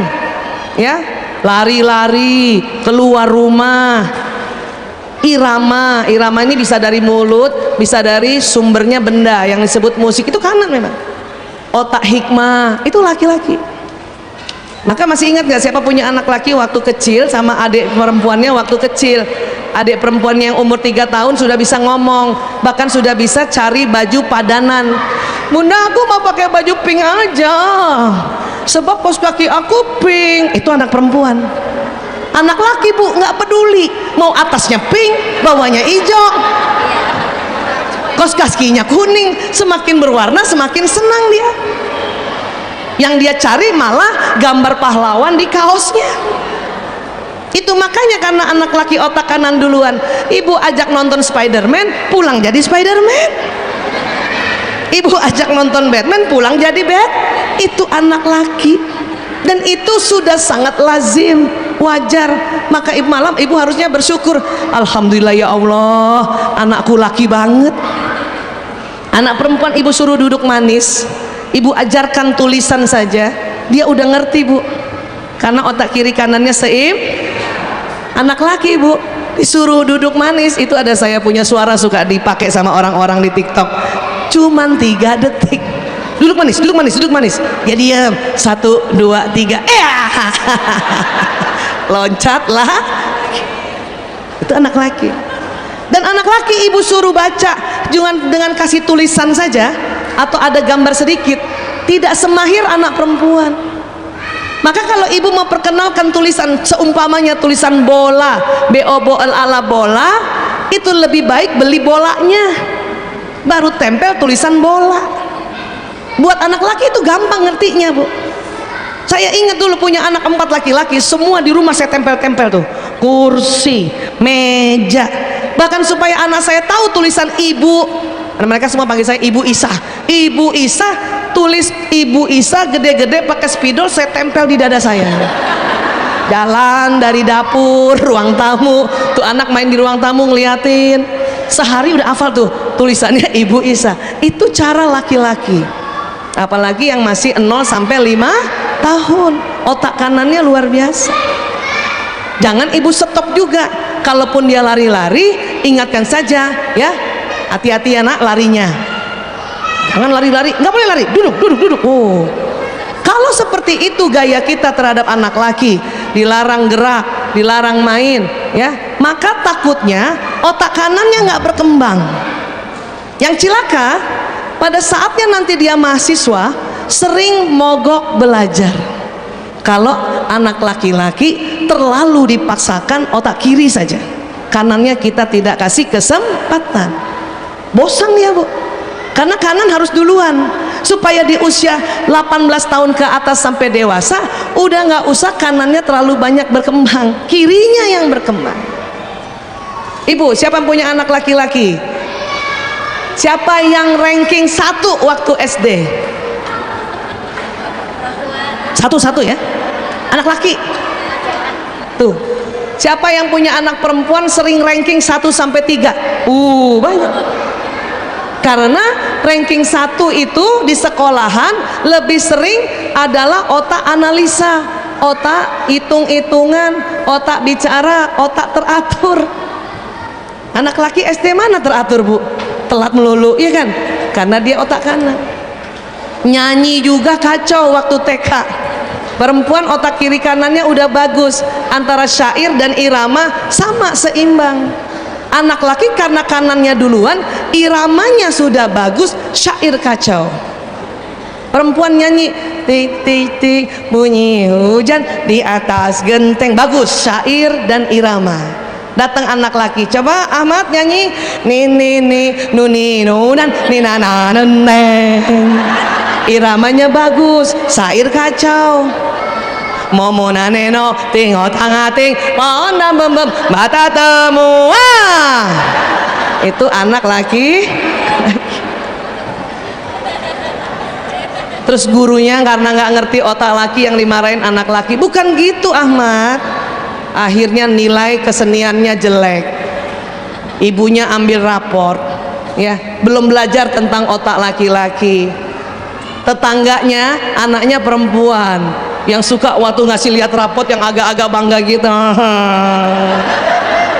Anak aku. Ibu yang anaknya laki udah C aja udah bagus bu. Siapa yang dimarahin biasanya? Anak laki. Atau bahkan anak laki waktu TK, temannya yang perempuan sudah mulai senang rapi. Anak laki ngapain? Lari-lari. Suatu ketika si Ahmad lari-lari sama Ali, nggak sengaja ya, anak perempuan nih lagi gambar kena senggol, tercoret lah. Karena anak perempuan otak kiri, otak bicaranya sudah bagus. Apa yang dilakukan anak perempuan? Ngadu. Bu guru, Ahmad nyenggol aku. Ahmad yang nggak tahu apa-apa, yang tadi cuma emang lari sesuai otaknya, tiba-tiba diaduin. Marah nggak dia? Marah. Apa yang dilakukan Ahmad? Mukul. Anak perempuan ngadu lagi, bu guru aku dipukul. Datang gurunya yang belum belajar otak laki. Siapa yang dimarahin? Ahmad. Apa kata bu guru? Ahmad, kalau di kepolisian kamu kena 2 pasal, pasal menyenggol dan pasal memukul. Tuh udah dimarahin tuh. Datang ibunya dijemput, diaduin nggak? Aduh. Ibu punten ibu, Ahmad ini astagfirullahaladzim, gurunya juga ngasih taunya lebay, padahal dia nggak lihat prosesnya dan tidak mengerti proses otaknya. Makanya kasihan tuh anak laki bu. Makanya sering anak laki bermasalah karena kita tidak tahu otaknya. Ini yang saya sedang sosialisasikan melalui namanya neuroparenting, pola pengasuhan berdasarkan kerja otak, supaya anak laki-laki berkembang dengan baik ya. Bukan tidak usah dikasih peraturan, dikasih peraturan, tapi kalau dia loncat sana loncat sini, tolong dimaklumi juga, tolong difahami supaya ibu nggak usah ngegas. Paham sampai sini maksud saya bu? Iya. Kapan otak laki-laki seimbang? Di atas 18 tahun. Itulah makanya anak laki-laki di atas 18 tahun keren. Siapa yang punya anak laki TK dan SD? Coba angkat tangan. sabar sampai dia mahasiswa. Kalau ibu mau lihat kerennya anak laki, ya keren anak laki, ya Allah. Coba tanya suami ibu tuh, tanya tuh, ayah abi waktu kecil suka main ya, seneng banget ya cerita. Cuman memang belum gadget, masih main tadi tuh gundu, kelereng, tapi tetap main kan? Ngerti bu? Perempuan waktu SD jago, ranking 1 bisa, ketua kelas bisa, SMP ketua OSIS bisa, SMA ketua OSIS, karena perempuan seimbang otaknya. Tapi pas mahasiswa, tampuk kepemimpinan di organisasi semua laki-laki, ketua senat laki, ketua BEM laki, yang pimpin demo laki. Kita perempuan mahasiswa kembali fitrah, seksi konsumsi, bendahara finance, ya, sekretaris, kalaupun ketua 2 itu bagian finance. Ngerti ya bu? Maka yang punya anak masih TK, SD laki atau yang SMP sudah sabar, lihat kerennya dia pada saat mahasiswa, karena otaknya kiri dan kanannya sudah mulai seimbang. Bahkan otak laki-laki dewasa pun otak kanannya lebih dominan sedikit dibanding otak kirinya. Untuk apa? Ini untuk persiapan laki-laki untuk bekerja, berkompetisi di luar rumah, menjemput nafkah. Perempuan Allah ciptakan otak kiri kanannya seimbang. Untuk apa? Sesungguhnya wallahu a'lam bishawab, hanya Allah yang tahu. Tapi hikmahnya oleh ilmu otak, karena perempuan dipersiapkan untuk jadi istri, untuk jadi ibu, dan untuk jadi mujahadah. Makanya harus seimbang dari kecil. Ya bu? Nah ini yang maksud saya. Sehingga kita dari kecil tidak merusak mental anak-anak kita. Apalagi kalau membanding-bandingkan. Kakaknya laki, belum bisa baca karena memang otak baca kirinya belum berkembang. Adiknya yang beda 1 tahun perempuan udah lancar baca. Terus kita bilang, tuh lihat kayak adik kamu tuh, kamu sih main terus.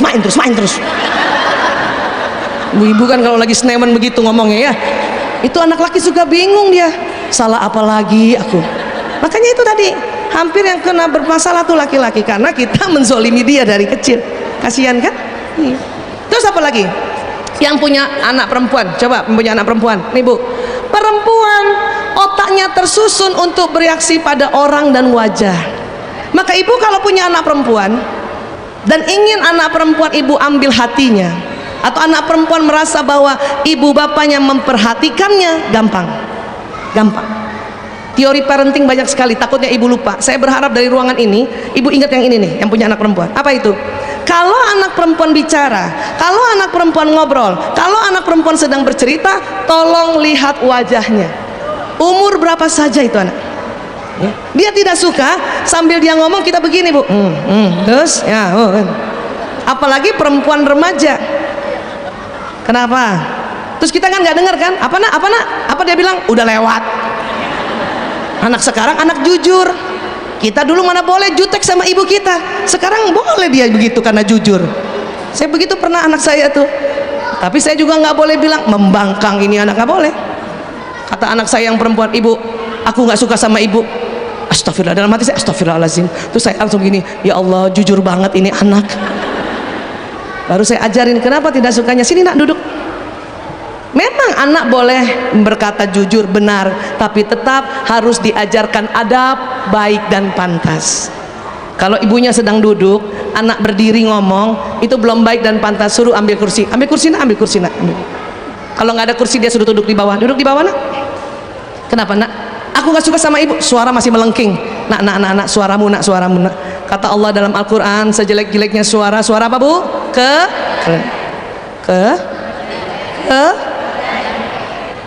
Hati-hati dengan kebalik dengan kedelai dan keledai. Oke. Nggak bisa bu, aku nggak tahu, aku lagi pengen marah aja nih, suara aku lagi kesar besar begini. Tarik nafas nak, tarik nafas, istighfar dulu. 3 kali.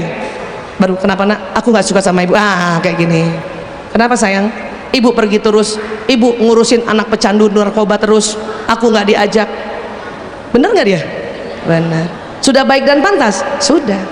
Kita orang tua kalau dia sudah menegur karena ini generasi jujur, dia benar baik pantas, sudah minta maaf langsung. Astagfirullahaladzim, ibu minta maaf ya nak ya. Nggak usah bertahan. Ragil, asal kamu tahu, ibu menyelamatkan anak bangsa, nggak usah. saya ngurus narkoba memang menyelamatkan anak mas, tapi nggak usah begitu. Anak-anak nggak peduli itu, dia peduli ibunya, bukan masalah. Atau misalnya kita kerja, ibu kerja terus, ya nggak pernah temenin aku. Ibu cari uang untuk kamu nak. Oh nggak usah, langsung ibu minta maaf. Kalimatnya ibu minta maaf, Umi minta maaf, Mama minta maaf. Kita selama ini suka kebalik, maafin ibu, maafin Umi, maafin Bunda. Kan sama Bu Aisyah, enggak, secara penerimaan otak. Ibu minta maaf. Saya itu latihan tuh, ibu. Kan yang salah siapa? Ibu minta maaf.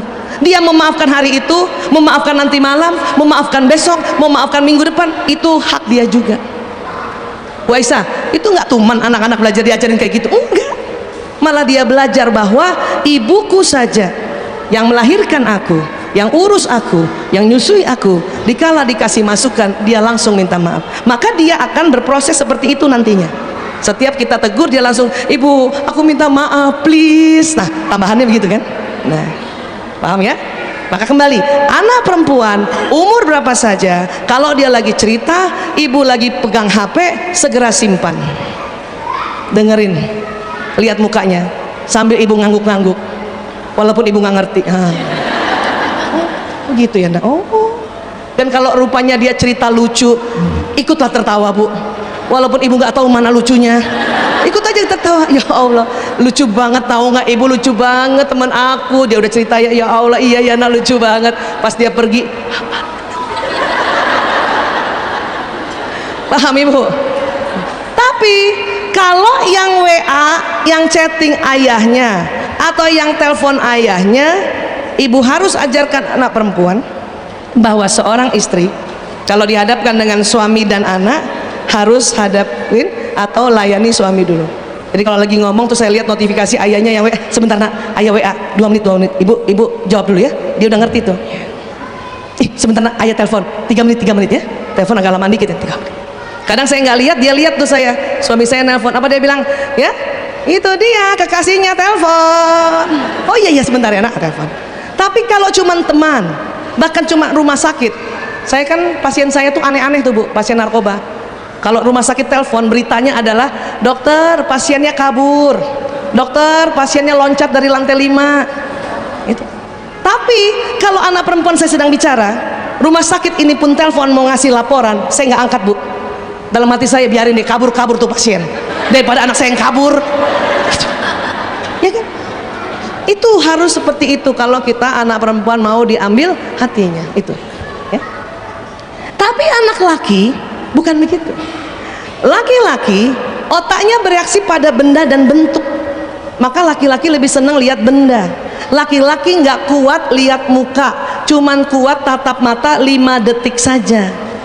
Maka bunda kalau mau nasihatin anak laki, nggak usah ribut soal wajah. Lihat bunda, lihat bunda, lihat bunda, lihat mata bunda, lihat mata bunda, lihat nak, lihat. Oh sadis banget ya. Laki-laki kurang suka ditatap matanya. Kenapa? Karena mata laki-laki ini nih bu ya, nih laki-laki kurang suka kontak mata. Apanya yang kurang suka kontak mata? Ini putih-putih mata. Ibu coba lihat sama-sama temen tuh, putih-putih mata tuh bu, putih-putih mata. Laki-laki lebih sempit, perempuan lebih lebar. Karena lebih lebar pada perempuan inilah perempuan makanya seneng kalau ngomong lihat muka. Kuat lebih dari 5 detik ya. Ini saya ngomong sama ibu lebih dari 5 detik bisa kuat. Laki-laki nggak kuat. Ya. Anak perempuannya ini juga karena matanya ya lebar, ini kuat. Ngomong dilihatin mukanya, tatap mata kadang lebih dari 5 detik karena putih-putih matanya lebar. Dibanding anak laki-laki. Anak laki-laki itu sempit. Kelihatan nggak? Oh ya. Begitu juga ya wanita dewasa. Kita mata kita kan lebar kan. Oh ini enggak ya, ini kabelnya agak ini. Oke. Jadi pokoknya kenapa laki-laki tidak suka tatap mata atau hanya kuat 5 detik karena putih-putih matanya. Saya juga dulu keliru jadi ibu 4 anak, baru ngerti ilmu ini 2006. Anak laki-laki saya yang pertama tuh kasihan banget tuh, makanya kasihan anak pertama tuh kasihan ya, ibunya belum banyak belajar ya. Ya Allah minta maaf bu sama anak pertama bu. Saya sering namanya Lanang kan, Lanang ibu mau bicara nak, dia seneng banget. Iya ibu. Pas dia lihat saya lihat dia matanya, setelah 5 detik dia gayanya begini. Ibunya dulu belum ngerti, ribut soal mata. Yang sopan lanang kalau ngomong sama ibu, lihat muka ibu nak, lihat muka ibu ya. Pas dia lihat saya lagi, saya lihat dia lagi. Setelah 5 detik, iya. Nah, lihat muka ibu, lihat muka ibu, lihat please. Bahkan ada yang diginiin mukanya tuh anak laki. Akhirnya setengah jam cuman lihat ibu nak, lihat ibu nak, lihat. Laki-laki nggak usah lihat ibu. Ibu kalau mau anak lakinya lihat muka ibu, ibu jangan tatap matanya. Maka sejak itu saya belajar, waktu nasihati anak laki, saya nggak paksa dulu dia tatap mata saya, malah saya tidak lihat dia, saya tulis apa yang mau. Misalnya saya bicara sama Prio, karena masing-masing anak beda peraturan. Ya, minggu depan Prio begini ya nak, uang jajannya saya tulis gini. Waktu saya tulis begini, dia lihat muka saya. Paham ya tentang anak laki? Begitu juga dengan bapaknya. Bapak-bapak itu nggak tahan lihat muka istri. Coba tanya bapak-bapak yang duduk di pinggir-pinggir ya pak. Ketawa bapak. Pantesan suami saya setiap subuh habis sholat subuh dia lebih senang lihat motornya dibanding muka istrinya. Maka dulu juga saya salah setelah tahu ilmu ini. Setiap ngomong sama suami saya liatin matanya. Dia lihat tembok, atau dia lihat TV, atau dia lihat gadgetnya lagi. Kenapa? Karena saya terus-terusan lihat. Apalagi ngomong soal duit. Abi tahu nggak? Sekarang mahal-mahal. Oh, mata kita mendelik-delik lebih dari 5 detik tuh suami langsung lihat HP lagi. Bukan nggak suka lihat wajah, memang matanya tidak kuat, putih-putih matanya sempit. Maka kalau mau ibu mesra, romantis sama suami, caranya adalah kayak gini nih. Ya nih. Lihat suami jangan sampai lebih 5 detik. Sudah 5 detik tunduk. Supaya suami lihat wajah istrinya.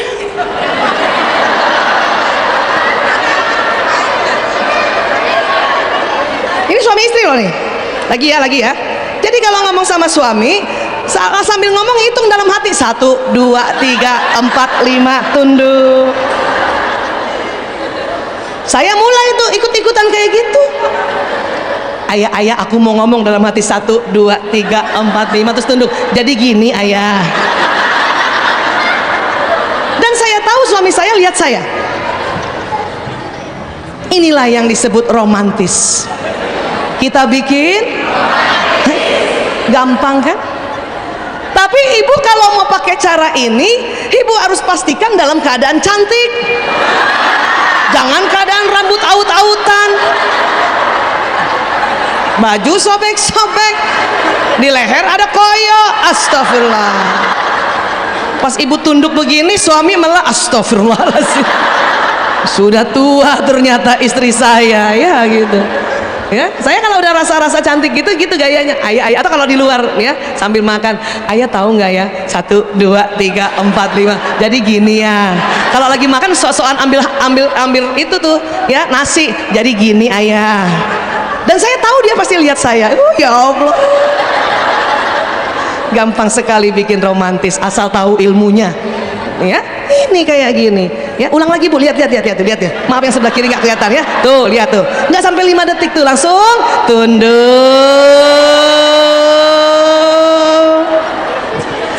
Cantik Bu kayak gitu ya. Kayak gitu ya sayang ya. Please. Dan juga nggak usah maksa suami. Dulu saya begitu, suami saya pagi-pagi kan namanya laki-laki otak benda, era gadget, bukan koran lagi tuh jadi masalah, HP. Terus saya sudah siap untuk pergi keluar rumah, minta izin sama suami. Perempuan masih juga selain minta izin, ayah, aku udah cantik belum? Suami saya sambil pegang HP, iya cantik. Dalam hati saya bohong banget ya, dia nggak lihat, dia bilang cantik. Yang bener ayah, lihat dulu cantik apa enggak. Tambah marah dia, iya cantik Bu Isa. Akhirnya berangkat kerja dalam keadaan jengkel kan. Sekarang setelah tahu ilmu ini nggak kayak gitu. Kalau saya sudah merasa cantik, mending foto selfie kirim ke HP-nya. Assalamualaikum, saya udah cantik belum? Dan suami saya lebih senang lihat muka saya di HP daripada lihat langsung. Buktinya apa? Itu foto saya dia zoom. Ya Allah. Dari jauh saya lihat, ya Allah di zoom. Makanya ibu kalau mau nanya-nanya begitu foto, karena laki-laki lebih senang lihat benda, bukan karena dia nggak peduli sama kita. Ini secara anatomi begini, dan ini ciptaan Allah. Dan ibu juga jangan merasa itu laki-laki kalau udah di rumah depan HP aja terus, depan laptop aja terus, depan TV. Iya bu, karena lebih senang lihat benda. Tetapi jika istri sedang tidak lihat suami, suami akan suka curi-curi pandang lihat istrinya. Gitu. Istri lagi nyuci piring dia liatin, pas istrinya lihat dia langsung begini lagi. Istri lagi nyapu dia liatin, istrinya lihat. Sejak tahu itu makanya saya setiap nyuci piring cantik banget. Nyetrika juga harus.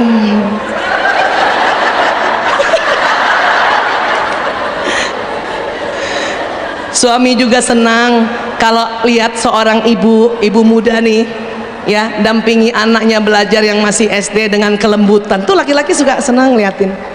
Sayang, Pancasila nak, satu bunda, bagus, ketuhanan yang Maha Esa.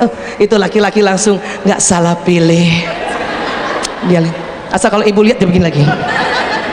Tapi paling marah kalau pas dia lihat istrinya ngajarin anaknya dengan cara Pancasila, satu, ketuhanan yang Maha Esa. Ya Allah ya Tuhan, kau tidak hafal-hafal. Itu suami langsung astagfirullahaladzim, salah dapat istri saya. Itu laki-laki bu. Jadi ibu nggak usah iri kalau bapak-bapak di rumah lihat HP, lihat gadget, karena eranya benda itu. Zaman kita dulu, kakek-kakek kita, atau jangankan itu, ayah saya berantem ibu saya gara-gara dia baca koran terus, ya kan? Ingat nggak berita-berita ibu koran? Karena laki-laki tidak kuat tatap mata, jadi bukan hal yang dia kecanduan dan sebagainya, ya. Terus apalagi perempuan, karena otak tengahnya tebal bu, otak tengahnya tebal, maka perempuan bisa mengerjakan lebih dari satu pekerjaan. Ini pun saya sering sosialisasi, ibu sering dengar di media sosial, sengaja saya ulang-ulang, ya. Ibu sering kayak gini bu, gendong anak, masak, suapin anak ke satu, kakinya ngepel, pantatnya tutup kulkas, ya Allah. Ibu bawa mobil, suapin anak, dengar murotal, ya, lihat telepon, bisa lihat tuh, ya, kemudian pasang alis, masih bisa kan? Karena otak tengah perempuan tebal. Ini yang disebut otak tengah ini, corpus callosum. Laki-laki tipis. Karena tipis, maka laki-laki bila mengerjakan pekerjaan yang ada di depannya di atas 10 menit, dia konsentrasi dan pendengaran menurun. Ini yang sering bapak-bapak ini kalau dipanggil sama istrinya 1 kali 2 kali nggak dengar. Pernah gitu bu? Abi nggak nengok dia. Perempuan pada saat manggil suaminya 1 kali nggak nengok, suaranya naik setengah oktav. Abi nggak nengok juga. Yang ketiga 7 oktav. Abi, muka mata udah mau keluar. Laki-laki noleh. Banyak bapak-bapak tanya sama saya, Bu Aisyah, kenapa istri-istri kalau manggil melotot? Saya bilang itu panggilan keempat pak. Yang istri bapak cantik panggilan pertama, cuman bapak nggak dengar. Paham ya bu? Begitu juga anak laki. Anak laki-laki yang memang senang benda, era sekarang gadget, dia pegang gadget. Ibu panggil 1 2 kali nggak jawab, ibu teriak, ya. Bahkan ada ibu yang nggak teriak, langsung rebut gadgetnya.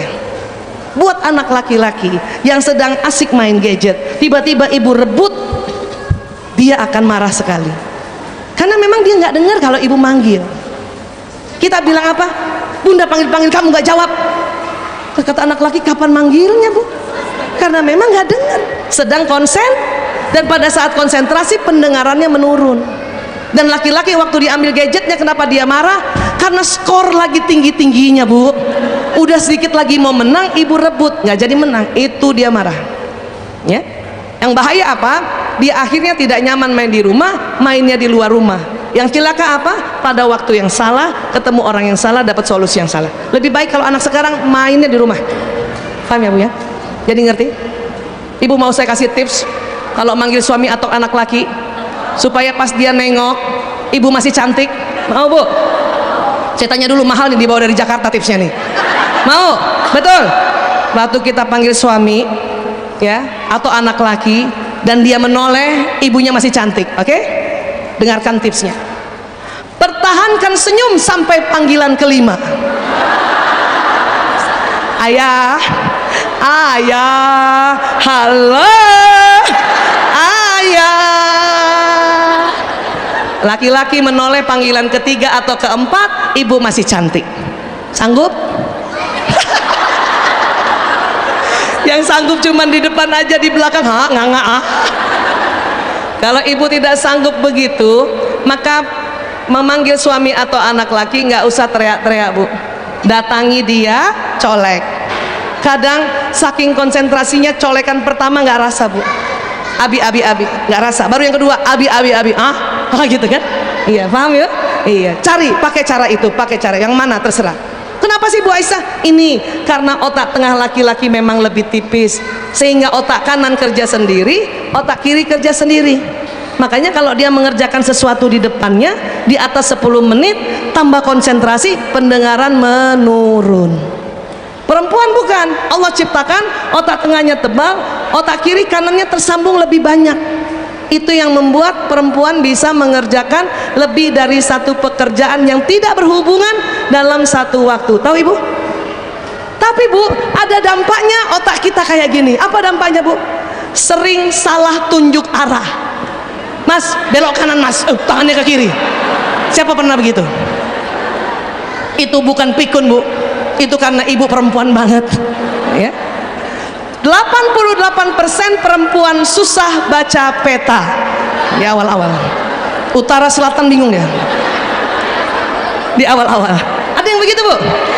Berarti ibu perempuan banget ya, benar. Kalau ibu pergi Jogja, ada orang Jogja nggak sini? Dan kalau ibu tanya sama orang Jogja asli, itu nanti arahannya mata angin Bu. Mas, Jalan Dahlia di mana? Apa kata orang Jogja? 100 meter ke utara, 5 meter ke barat daya.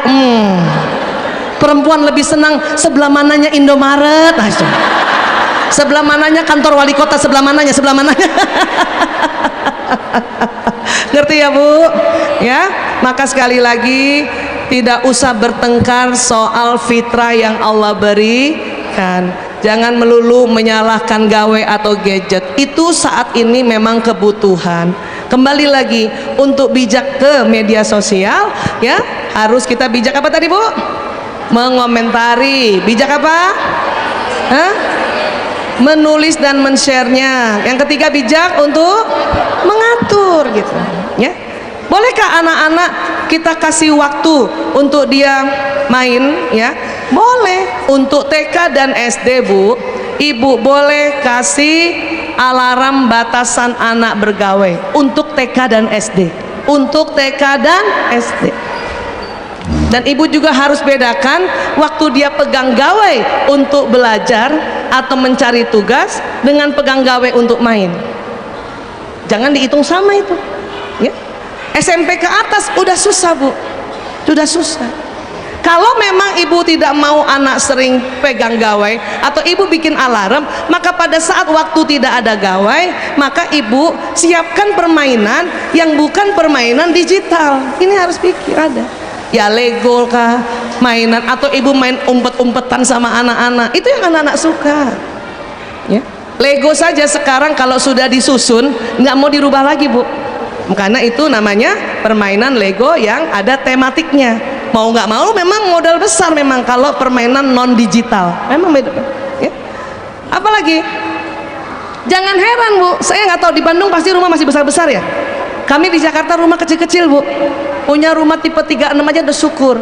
Yang punya anak laki mau main basket, dia nggak bisa lagi main di halaman karena ada mobil ayahnya, mobil tetangga. Mau nggak mau di dalam rumah tuh, ruang tamu. Saya punya anak 4 laki-laki tinggal di Jakarta, nggak punya ruang tamu. Jadi ibu nggak usah ke rumah saya ya. Pasti ibu akan temui lapangan basket, ya, gawang bola. Itu karena memang anak laki-laki otak kanan. Kita tidak bijak kalau kita tahu dia otak kanan tapi tidak difasilitasi permainan-permainan ini. Jadi bisa paham ya Bu? Makanya kenapa sekarang hampir semua permainan lewat gawai, lewat gadget.